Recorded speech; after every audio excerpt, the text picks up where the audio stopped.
Hi, welcome back to Joe Blogs. This video is the next in a series looking at the financial implications of Russia's invasion of Ukraine on the global economy. And in today's episode, I want to talk about payment systems. And today I'm focusing in on consumer payment systems. So this is when you personally want to make a payment, whether it be in a restaurant or a bar or a shop or a station or anything like that. And over the last 10 years or so, we've all moved away from using cash. Firstly, we all moved to cards with the ease of contactless. And most recently, we've all gone onto our phones. So everybody now uses Apple Pay or Google Pay or something similar. So this is something we've all taken for granted. But one of the first things that impacted on consumers in Russia after the invasion of Ukraine was the withdrawal of all of these payment systems. And obviously that caused major problems both for consumers and retailers in Russia. So in today's video, we'll have a look at which payment systems are the biggest in the world. We'll then talk about exactly what happened in Russia after the start of the war and the development of Russia's own competitor called MIR. We'll then have a look at Russia's international expansion of MIR and what's happened over the last month or so as a direct result of the USA writing to the central banks in a number of countries warning them that use of the MIR payment system is actually in breach of the financial sanctions against Russia, and therefore all of those countries are potentially at risk of secondary sanctions. We'll then have a quick discussion about secondary sanctions themselves. And then finally today, I'll finish up with my summary as to what I think the implications of the loss of these payment systems and the problems that Russia is now encountering with MIR are for Russia, its consumers, and the Russian economy. So before we get started on all of that, yes, you've guessed it, I'm going to ask you for a thumbs up and I'm going to ask you to subscribe if you haven't done so already. Don't forget, I always include chapters, so if you don't have time to watch the entire video, you can pick and choose which sections you'd like to see. And if you'd like to support the channel, please have a look below where you'll find links to YouTube Super Thanks and membership, as well as Buy Me a Coffee, Patreon and Amazon shopping links. And once again, I'd just like to say thank you so much to everybody that has bought me a coffee, that has sent me a Super Thanks, that's joined the YouTube membership and joined Patreon, or even has just used the links for the Amazon shopping and I've been paid a very small commission. All of that really adds up. Firstly, financially, it's a great help. But secondly, it's a really good boost. It shows that people are liking the videos. It gives me direct feedback and really gives me that motivation to crack on and keep making more videos like this.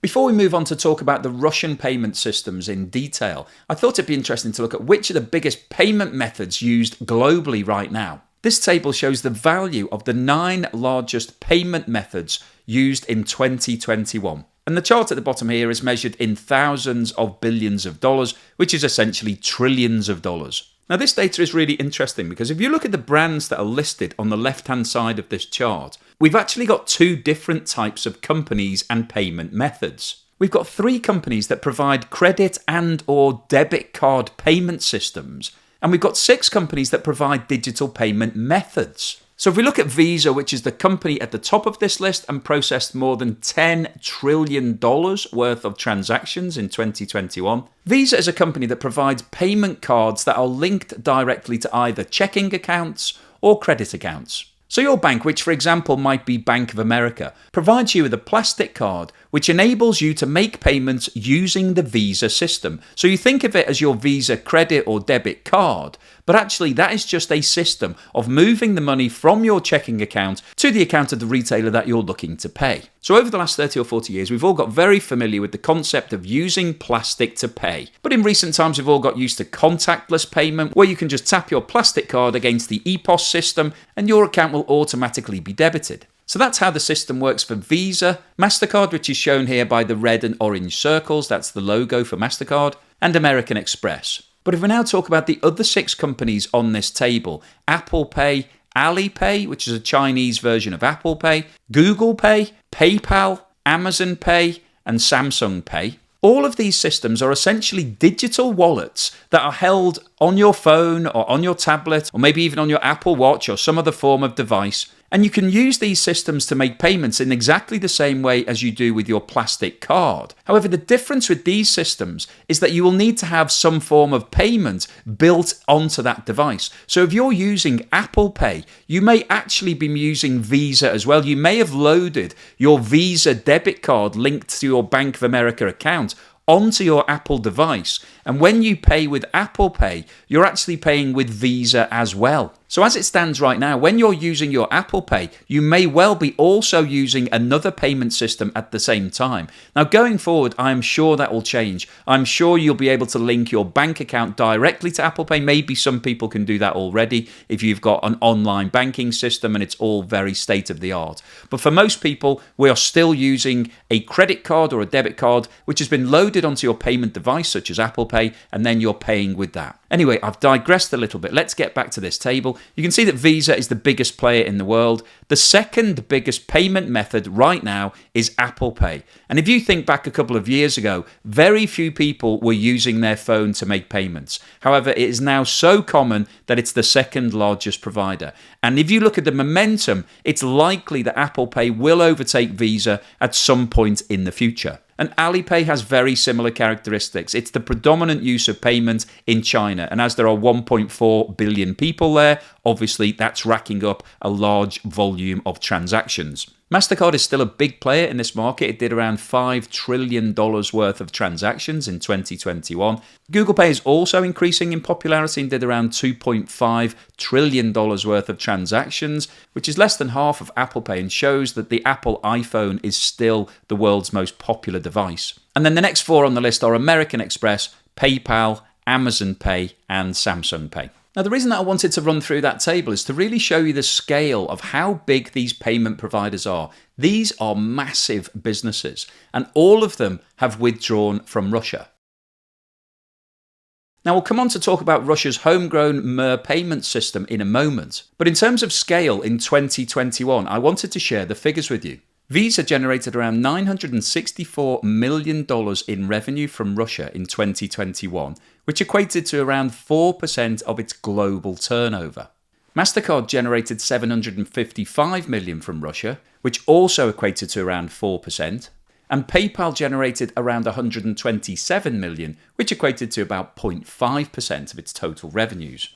Now in 2021, the MIR payment system was estimated to have taken around 27% of all of the transactions, and that equates to around about $680 million worth of revenue. So when you put that into a global context, the Russian payment company MIR is absolutely tiny when compared to these really big players.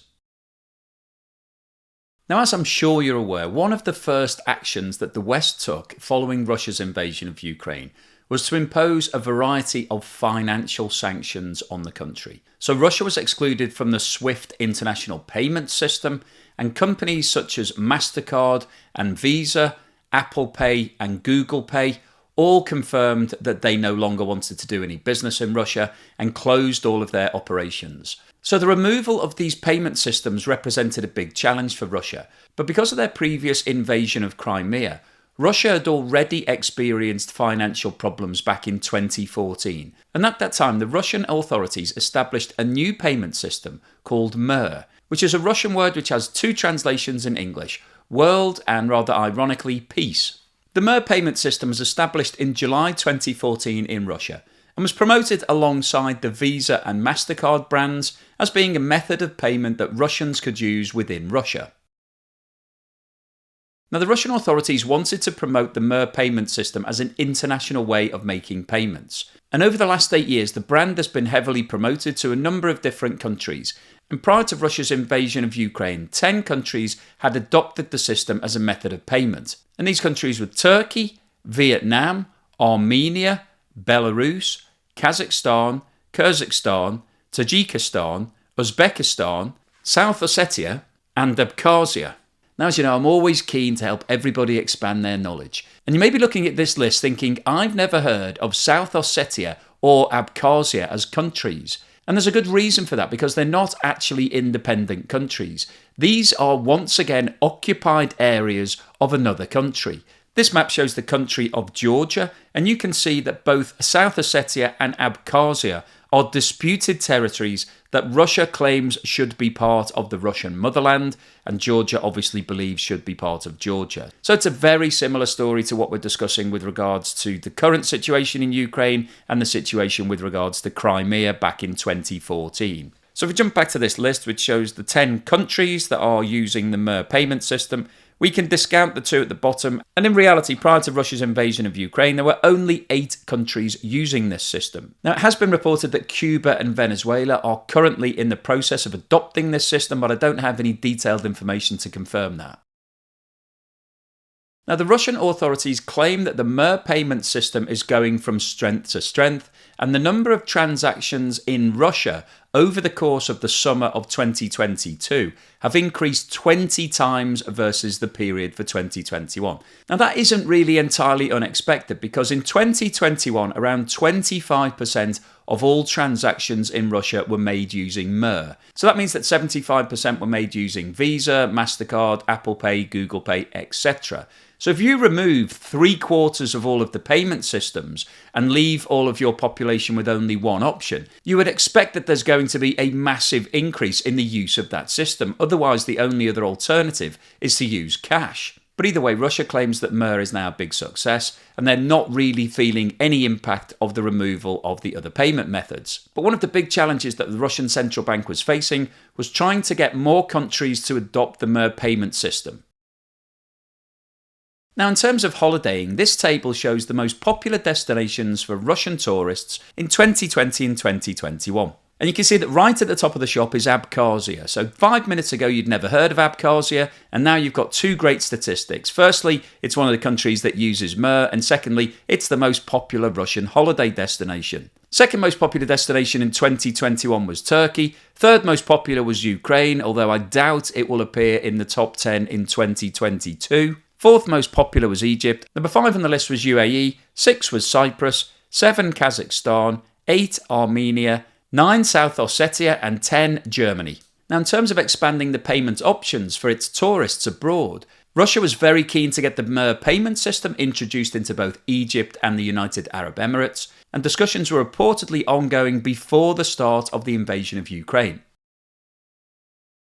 Now, as I mentioned at the start of this piece, one of the first things that was introduced against Russia after the invasion were financial sanctions. And the MIR payment system was seen as being a loophole to avoid Russia suffering from these sanctions. So in order to address this issue, the USA wrote a number of letters to central banks all around the world, advising them that they would be potentially exposed to secondary sanctions if they provided financial support to Russia, and this included the MIR payment system. As a direct result of this notification, all 5 of the Turkish banks, including the 3 state-run entities, have confirmed that they have now suspended the operation of all MIR payments. Turkey's finance minister, Nuruddin Nebati, confirmed that the 3 state banks have now suspended use of the system, and President Erdogan was quoted as saying that Turkey would have to take steps on finding an alternative to the MIR system due to the sanctions. And this news follows on from the closure of the systems by 2 private banks, İzbank and Denizbank, who were both concerned that it would impact on their other business. As a direct result of these announcements, the Kremlin came out and stated that the Turkish banks had been put under unprecedented US pressure to suspend the use of the Russian payment system. Following on from these announcements, Egypt have now confirmed that they've also suspended the system. A source from the National Bank of Egypt stated that the sanctions imposed on Russia by the US and European allies have forced the Egyptian decision makers to scrap their support for the MIR system. It's believed that a recent increase in tourist flows into Egypt have encouraged Egyptian officials to reverse plans to link the MIR scheme with Egypt's homegrown Visa card system. And another source claimed that Egypt was also worried that using Russian payment systems would undermine its current negotiations with the IMF for a loan to shore up its economy amid a severe shortage of foreign currency. As the USA is the largest single voting bloc in the IMF, holding a 16% share. Following on from these announcements, Armenia, Vietnam and Kazakhstan have also confirmed the suspension of the MIR system, and Uzbekistan have also joined this list. So if we quickly jump back to this list of the countries that were using the MIR payment system prior to Russia's invasion of Ukraine, you can see that the only countries that are still operating the system are Belarus, Kyrgyzstan, Tajikistan, South Ossetia and Abkhazia. So I think there's 2 things worth noting here. Firstly, Russia has been operating the MIR payment system since 2014, so it's been in place for 8 years, and it hasn't really been able to expand its presence. It did have some limited exposure in a small number of countries, But what we've seen since the invasion is that the threat of secondary sanctions has led to most of these countries suspending the system overnight. And this really tells us a very interesting story about what may happen in 2023. We've been talking on this channel about secondary sanctions for some time. And there's a lot of people in the comments section who are telling me that secondary sanctions don't work, I'm dreaming, it'll never happen. But I think this really shows that the threat of secondary sanctions is real and it is going to hurt Russia in the long term, because these companies and countries will need to have a look at where they're getting their business from, where they're doing trade, where their exports are going to. And if there's a risk that doing business with Russia means that they could lose all of that, they will then need to weigh up the pros and cons as to whether or not that makes sense. Now, Russia has a population of around 145 million, and the countries that are sanctioning Russia have a considerably higher population. So if you're exporting all around the world, it's going to be very difficult to replace all of the West business with Russia, because there simply aren't enough people there simply isn't enough demand. And also there's the geopolitical risk of transferring all of your multiple country exports into one country, because then you're at the mercy of that country if something goes wrong in terms of the relationship.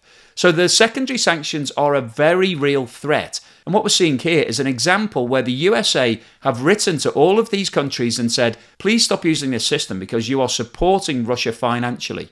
And all of these countries have complied with that request. So I think this proves categorically that secondary sanctions do work. And once the West gets away from buying all of the gas and oil that it's still taking on a daily basis, then I think the secondary sanctions will really ramp up. And those purchases of gas and oil that countries like India and China are currently making will come into the spotlight. And we may see the screw being turned hard, and it will cause major problems for Russia if all of the countries of the world decide to impose an embargo on their exports in the same way as we've seen happen in the past for Venezuela and Iran. So what's the summary and conclusion today? Well, I wanted to post this video because I think there's a number of really interesting takeaways as to what's happening with regards to the payment system in Russia. Now, in this video, we're not talking about international banking payments. It's not the SWIFT system. This is personal payments. This is how individuals make payments for things. And all of those top 9 providers that I talked about at the beginning of this video have all exited from Russia. So you don't have any choice. You have to use the MIR payment system in Russia or cash. They are the 2 options that you've got. And I think this really brings home the problems that Russia has caused for itself. Because in this day and age, we've all got used to electronic payments. It's second nature. I can't remember the last time that I paid for anything with cash. I don't even carry a wallet these days. You just walk around with your phone. When you need to pay for something, you just tap on it. It's really easy and convenient. And we've all got lots of choice as to how we want to do that, whether we want to use Apple Pay or Google Pay or Amazon or use a piece of plastic. It doesn't really matter. You've got that personal preference. You can decide what works best for you. But if you're in Russia right now, you don't really have those same choices. You've got one option, the MIR payment system. And I think only having one option in any avenue of your life is really just a disappointing outcome, because you always want to have choice. But more importantly than that, if you're Russian and you want to go on holiday, you obviously want to have some way of being able to pay for things other than taking a large amount of cash with you. And as it stands right now, your options are really limited in terms of the countries that will accept your bank cards and your payments on your phone. Prior to Russia's invasion of Ukraine, the MIR system was starting to be rolled out. It was available in Turkey. Egypt were looking into it, so were the United Arab Emirates, and a number of other countries that we talked about earlier in the video. But as a result of the recent correspondence between the USA and all of those countries, many of them have now suspended use of MIR. So if you're Russian and you want to go on holiday to Turkey or Kazakhstan or Uzbekistan, then you will have to take lots of cash with you, because there is no other option in terms of how you're going to make those payments, because those countries are no longer accepting MIR and you don't have access to any of the other global payment systems. So that's obviously annoying and disappointing if you're Russian. But I think from an economic point of view, the issue that we're talking about here is the secondary sanctions. That's the key takeaway from this video. The reason that Turkey and Uzbekistan and Kazakhstan and Egypt have all walked away from the MIR payment system is because they don't want to damage their trading relationships with the West. The West is far too important to all of those countries to want to trade it to just take some revenue from tourists who are coming from Russia. And this really reflects the problem that Russia has with regards to these secondary sanctions, because as they are expanded and as the threat gets larger, more and more companies and countries will walk away from any business that they're doing with Russia. And that means that Russian exports are going off a cliff.